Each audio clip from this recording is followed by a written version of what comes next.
அனைவருக்கும் வணக்கம். சுப மாரிமுத்து திருப்பூரிலிருந்து இந்த பதிவு உங்களுக்காக. இன்றைக்கி ஒரு அற்புதமான சூட்சமத்தை இன்றைக்கி நான் சொல்ல போகிறேன். இதை இடவிடாமல் நீங்கள் கேளுங்க. இன்றைக்கி உங்களுடைய வாழ்க்கையில் விசாக நட்சத்திரத்தில் பிறந்தவர்களுக்கு ஒரு பெரிய ஒரு பரம ரகசியத்தை இந்த பதிவில் உங்களுக்கு கொடுத்துருக்கேன். இது பரம ரகசியம். சுவாதி நட்சத்திரம் துலா ராசியில் இருப்பாங்க. ஆனால் விசாக நட்சத்திரக்காரரும் துலா ராசியிலே இருப்பாங்க. விசாக நட்சத்திரத்தை முடிஞ்சிட்டு விருச்சிக ராசியிலையும் விசாக நட்சத்திரம் வரும் இல்லையா? அப்போது இந்த விசாக நட்சத்திரத்தில் ஒருவர் பிறந்திருந்தால் அவங்களுக்கு இந்த பதிவை நீங்கள் இடவிடாமல் கேளுங்க. இந்த மக்களுக்கு நல்ல விதமாக ஒரு அற்புதமான கருத்தை இன்றைக்கி உங்களுக்கு நான் கொடுக்க போகிறேன். அப்போது விசாக நட்சத்திரத்தில் ஒருவர் பிறந்து விட்டால் அவங்க வாழ்க்கையில் ரொம்ப கஷ்டம். விசாக நட்சத்திரக்காரர்களுக்கு ரொம்ப கஷ்டம். சிறு வயசுலேயே தாய் தந்தைகள் வறுமை, அவங்கள வறுமையில் இருந்து அவங்கள படிக்க வச்சு வளர்த்தி ஆளாக்கி அவங்கள ஒரு மனுஷனாக மாற்றுறதுக்குள்ள தாய் தந்தைகளுக்கு பெறானா கன்றுமா மழை பெஞ்சு ஓஞ்ச மாதிரி விசாக நட்சத்திரம் குழந்தை தன்மையாகவே அவங்க இருப்பாங்க. அப்போது அந்த குழந்தை தன்மையாகவே அவங்களுடைய லைஃப்பில் இருந்தும் கூட அவங்க வாழ்க்கையில் என்னமோ ஒரு இழந்தது போலயே அவங்களுடைய மனம் எண்ணம் செயல் கொஞ்சம் அவங்களுடைய முகத்தில் இருக்கும். அவங்க எத்தனையோ ஊர்களுக்கெல்லாம் போய் எதோ தொழிலெல்லாம் செய்து எதுவுமே பிடிபடலை. இப்போ தான் இதை செய்யணும்னு சொல்லி ஒரு 30-32 வயசுக்கு மேலே பல தொழில் செஞ்சு கடைசியில் ஒரு தொழில் உட்காருவாங்க. அப்போது இந்த விசாக நட்சத்திரக்காரர்களுக்கு வாழ்க்கையில் எல்லா கஷ்டத்தையும் தாண்டி அவங்க பிறந்ததுக்கு அப்புறம் என்னென்னு கேட்டிங்கன்னா அவங்க வீட்டில் எல்லா யோகமும் நடக்கும். ஆனால் இவருக்கு 32 வயசானது இவருக்கு நல்லா இருக்கும். அப்போது இந்த விசாக நட்சத்திரத்தில் பிறந்துக்கிறவங்க எந்த நட்சத்திரக்காரை பிடித்து கொண்டு சென்றால் அவங்க வாழ்க்கை வெற்றி அடையும். தெய்வ அனுகூல நட்சத்திரம் என்னங்கிறது தான் இந்த பதிவில் உங்களுக்கு நான் கொடுக்குறேன். அப்போது இந்த விசாக நட்சத்திரக்காரர் ரொம்ப பவர்ஃபுல்லான மனிதர்கள். ஏன்? முருகர் திருச்செந்தூர் முருகன் விசாக நட்சத்திரத்தில் தான் பிறந்தார். அப்போது இந்த விசாக நட்சத்திரத்தில் ஒருவர் பிறந்துட்டாங்கன்னா அவங்க வாழ்க்கையில் ரொம்ப கஷ்டத்தை எல்லாம் அனுபவித்து தாண்டி தாய் தந்தையெல்லாம் மீறி பெரிய போராட்டத்தை கையில் எடுத்துக்குவாங்க அவங்க. ஏன்?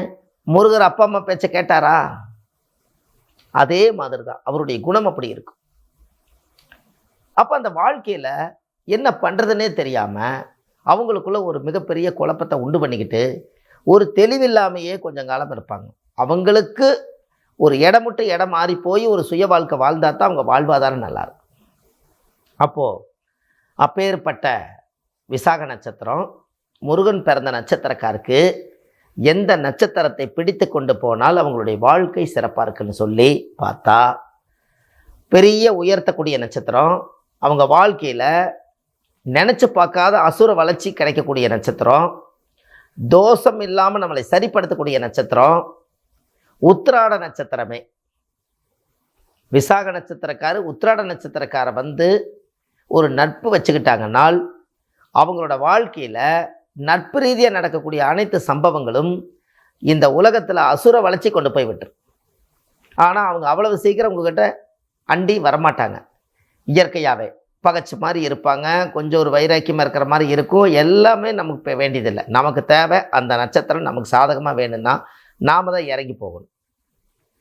இந்த உத்திராட நட்சத்திரக்கார் தான் இந்த விசாக நட்சத்திரக்காருடைய கண்ட்ரோலுக்கு அந்த நட்சத்திரக்காரர் சொன்னால் விசாகம் கேட்பாங்க, விசாக நட்சத்திரக்காரர் சொன்னால் உத்திராடம் கேட்பாங்க.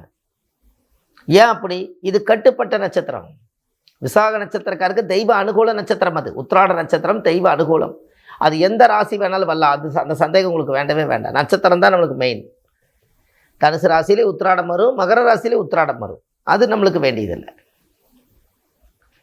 அப்போது உங்களுடைய வாழ்க்கையில் உத்திராட நட்சத்திரத்தில் பிறந்துக்கிறவங்க யாருக்கும் உத்தரவாதம் கொடுக்க மாட்டாங்களாம். அப்படி கொடுத்துட்டால் அதை காப்பாற்றுவாங்களாம். ஏன்னா அது சனி, மகரம் என்பது சனியோட வீடு. சனி தான் நீதிமான். கொடுத்த வாக்கும் கொடுத்த பொருள் சத்தியமாக அவங்க வாழ்க்கையில் எதையுமே அவ்வளவு சீக்கிரம் அவங்ககிட்ட விஷயத்தை வாங்க முடியாது. வாங்கியாச்சுன்னு சொன்னால் நீங்கள் தான் பணக்கார். அதான் உத்தரவாதம் கொடுக்காது.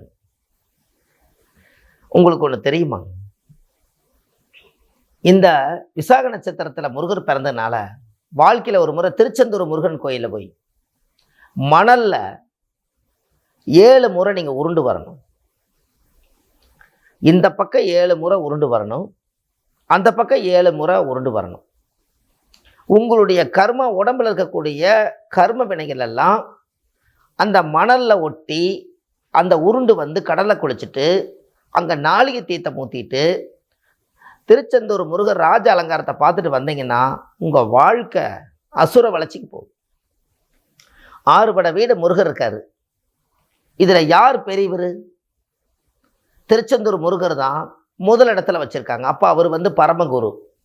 அங்கிருந்து தான் எல்லா முருகரும் 6 படையாக உருவாக்குறது. அப்போ அவ்வளோ பெரிய சக்தி அந்த திருச்செந்தூர் முருகருடைய ஆலயத்தில் அந்த பவர் உண்டு. அந்த கோயிலுடைய ரகசியம் உங்களுக்கு தெரியுமா? சாமி கும்பிட போகும்போது கீழே போகும்போது பாருங்கள், இறங்கின மாதிரி நீங்கள் போவீங்க, இறங்கின மாதிரியே இருக்கும், ரொம்ப கீழே போகிற மாதிரியே இருக்கும், சாமியும் அப்படியே கீழே போயிட்டே இருக்கும். அப்போ வாழ்க்கையில் கஷ்டத்தை எல்லாம் கொண்டு போய் நீங்கள் சாமிக்கிட்ட இறக்கி வைக்க போகிறீங்க. அங்கே போய் முருகரை போய் சாமி தரிசனமெல்லாம் பண்ணிவிட்டு வரும்போது மேடேறி வருவீங்க. அதில் தான் உங்கள் வாழ்க்கை மேட்டுக்கு வரும். இந்த ரகசியம் அந்த கோவிலில் உண்டு. அப்போ முன்னோர்கள் எப்படி யோசிச்சு அதை செஞ்சுக்கிறாங்கன்னு பாருங்கள். ஒரு 200 அடி 300 அடியும் கூட இல்லை, சாமியோட சன்னிதானத்துக்கும் கடலுக்கும் அந்த கடலோட அலைவரிசை வந்து சாமிக்கு ஓம்ங்கிற பிரணவ மந்திரம் சொல்லிட்டு அவ்வளோ அற்புதமாக போகுது. அப்பேற்பட்ட சக்தி வாய்ந்த இடத்துல அவ்வளோ பெரிய தண்ணியில் அதுக்கு அவ்வளோ பக்கம் கடலுக்கு பக்கத்தில் அவ்வளோ தூரம் அந்த டெய்லி அபிஷேகம் அந்த முருகருக்கு நடந்தது போல் கடலில் வந்து ஒரு ஓம்னு பிரணவ மந்திரம் சொல்லிட்டு போகுது. அப்போ அப்பேற்பட்ட சக்தியில் அந்த இடத்துல இருக்கல்லவா. அப்போ அந்த பிரணவ மந்திரம் ஓம்னு சொல்லி உங்கள் வாழ்க்கையில் அது சரியாகுதல்ல. அப்போ அந்த இடத்துல அத்த பெரிய ஒரு சக்தி அந்த இடத்துல இருக்குது. அதனால் விசாக நட்சத்திரத்தில் பிறந்துக்கிறவங்களுக்கு ஜாதகத்தில் நிறைய பிரச்சனைகளை உருவாக்கி வச்சுருக்கோம். சிறு வயசுலேயே அப்பா அம்மாவுடைய பாசமே இருந்தாலும் அவருக்கு அந்த சப்போர்ட் கிடைக்காது, அந்த அனுகிரகம் இருக்காது. என்ன பண்ணுறதுனே அவங்களுடைய லைஃப்பில் தெரியாது, நிறைய குழப்பங்கள் இருக்கும். இதையெல்லாம் நம்ம சரிப்படுத்தணும். நீங்கள் அந்த ஜாதகத்தை எடுத்து பாருங்கள். விசாக நட்சத்திரத்தில் யாராவது பிறந்திருந்தால் அவங்க குரு திசையில் தான் பிறந்திருப்பாங்க. அப்போ திருச்செந்தூர் முருகனுடைய படத்தை நீங்கள் சோப்பில் வச்சுக்கலாம், உங்களுடைய வீட்டில் மாட்டி வச்சுக்கலாம். விசாக நட்சத்திரத்தன்னைக்கு சாமிக்கு ஒரு நைவேத்தியம் பண்ணலாம், டெய்லி பூ ஏதாவது சாமிக்கு சமர்ப்பணம் பண்ணலாம். திருச்செந்தூர் முருகருடைய காலையில் கந்தசஷ்டி கவசம் படிக்கலாம். இப்படி எல்லாம் நீங்கள் செய்து விசாக நட்சத்திரக்கார உத்திராட நட்சத்திரக்கார கையில் வைத்து கொண்டு இந்த உலகத்தில் நீங்கள் மிக பிரம்மாண்டமான வாழ்க்கையை நீங்கள் வாழ முடியும். அவங்களோட சப்போர்ட் நம்மளுக்கு தேவைப்படுது. அதனால் நீங்கள் அவங்கள வச்சு நீங்கள் கண்டிப்பாக உங்களோட வாழ்க்கையில் ஒரு மிகப்பெரிய ஒரு யோகத்தை நீங்கள் அடையலாம். இதெல்லாம் உங்களோட போகக்கூடாது. உங்களுக்கு யாராவது விசாக நட்சத்திரக்காரர் இருப்பாங்க, அவங்களுக்கு இந்த பதிவை அனுப்புங்க. அவங்களும் இதை தெரிஞ்சு கொண்டு அவங்களும் ஒரு முறை திருச்செந்தூர் முருகன் கோயில் போயிட்டு வரட்டும். நீங்கள் அனுப்பலைன்னா அவங்க இந்த கோயில் போக மாட்டாங்க. ஆனால் விசாக நட்சத்திரத்தை முருகர் பிறந்தாருங்கிறது எத்தனை பேருக்கு தெரியும்னு தெரியல. அவர் வந்து பரமகுரு. அப்போ அந்த இடத்துல வந்து ஒரு சக்தி ரொம்ப பவர்ஃபுல். அங்கே போயிட்டு வந்தால் 16 நாளில் ஒரு மாற்றம் நடக்கும். அப்படின்னா இதுக்கு மேலே உங்களுக்கு என்ன வேணும்? அதனால் கண்டிப்பாக இந்த பதிவை எல்லோரும் ஷேர் பண்ணுங்கள். வள்ளுவர் வாக்கு அப்படின்னு யூடியூப் சேனலில் போனீங்கன்னா ஆயிரக்கணக்கான பதிவுகளை உங்களுக்கு கொடுத்துருக்கேன். நீங்கள் அதெல்லாம் பார்த்து உங்களுக்கு தேவையான கருத்துக்களை எடுத்துக்கொண்டு இந்த உலகத்தில் எளிமையான பரிகாரத்தை செய்து உங்கள் வாழ்க்கையை நீங்கள் நல்லா முன்னுக்கு வாங்க. ஆன்லைன்லேயே நம்ம ஜாதகம் பார்க்குறோம். பிறந்த தேதி நேர டைம் அனுப்புனீங்கன்னா உங்களுக்கு ஜாதகத்தை பார்த்து உங்களுடைய பிரச்சனை என்ன, அதற்குரிய தீர்வு என்ன, அது எப்படி அந்த கர்மாவை உடைக்கிறது, வாழ்க்கையில் கஷ்டத்திலேயே வாழ்ந்துட்டு இருக்கிறமே இதுக்கு ஏதாவது ஒரு பரிகாரம் இருக்கான்னு சொல்லி அதை அதிகாரமாக கண்டுபிடிச்சி உங்கள் வாழ்க்கையில் நீங்கள் ஒரு அதிகாரியாக வாழணும் இந்த உலகத்தில். இதுக்கெல்லாம் விசாக நட்சத்திரக்காரர்களுக்கு உத்தரவாதம் கொடுக்காத உத்திராட நட்சத்திரமே உங்களுடைய வாழ்க்கையில் துரோகம் செய்யாத நட்சத்திரம். வாழ்க்கையில் ரொம்ப கெட்டியாக அவங்கள வச்சுக்கங்க, பகைச்சிக்காதீங்க. அவங்க வாழ்க்கையில் ஒரு நட்பாக வச்சுக்கோங்க. காலையில் பார்த்தா பேசுங்க, அவங்கள எப்போ பார்த்தாலும் அவங்களுக்கு ஒரு சாப்பாடு வாங்கி கொடுங்க, இனிமையாக ஏதாவது ஒன்று பண்ணுங்கள். இதெல்லாம் செய்யும் போது உங்கள் வாழ்க்கையில் ரொம்ப சிறப்பு இருக்குது. செஞ்சுட்டு வாங்க.